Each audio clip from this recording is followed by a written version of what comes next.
Our third and final pick in today's episode features the FA Cup final clash, Crystal Palace playing host to Manchester City. And the Eagles, they did really well in their semi-final matchup against Aston Villa. The Villains started proceedings by taking charge of possession and generating a couple of headed opportunities from set pieces. However, it was Crystal Palace who would draw first blood. A low cross found Eze on the edge of the box and he let fly. With the help of a slight deflection from an on-rushing defender, the shot dipped over Martinez in the Villa goal to hand the Eagles a 1-0 lead going into half-time. Aston Villa from here really struggled to manage Glasner's press, and the second goal would come from this. Palace nicked the ball back in the midfield and Ismaila Sarr was played in. The Senegalese attacker drove forward into the heart of the Villa defence before his effort found the back of the net to double the Eagles' lead. With a 2-goal lead, Palace were able to sit back and dare Aston Villa to come at them. Despite taking 11 shots in the second half though, Emre's side were unable to produce the goods, and this pushing for a comeback left them exposed defensively. A quick turnover of possession saw Crystal Palace break, with Sarr scoring once again to score his second and the Eagles' third of the match.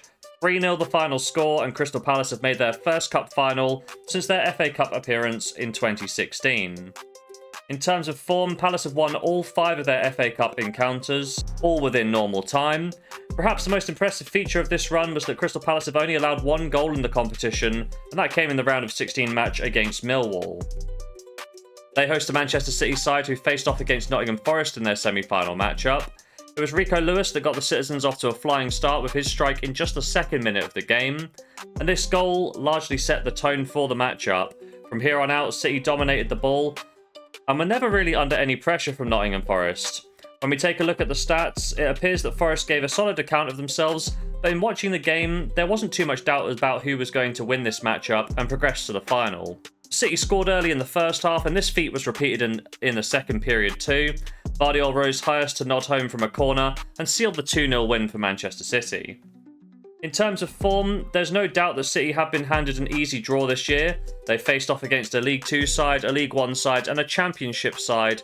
They were able to sail through the early rounds before facing 2 Premiership sides on their way to the FA Cup final. But to Manchester City's credit, they did beat the team that was put in front of them, and that's all we can ask from any side in a cup run. When we take a look at the head-to-head record, the last encounter between these sides was a 7-goal thriller.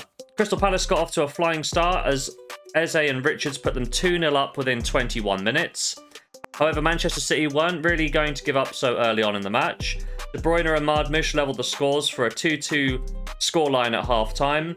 And from there on out, the momentum really swung towards Manchester City, and they pressed their advantage, adding 3 more goals from Kovacic, McAtee and O'Reilly to see the final scores end 5-2 to Manchester City. Longer term, this result continued a 7-game unbeaten run for City over Palace, with the last Crystal Palace win coming back in October of 2021. My prediction for today's game is that Manchester City will win within the 90 minutes. Pep Guardiola has rarely gone a season without winning a trophy, and I think today will be no exception.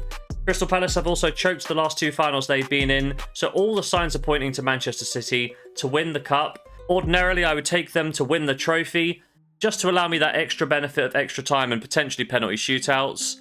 However, I think City are going to do the business within 90 minutes. I'm going to back them to win for a full stake here in bet number 3.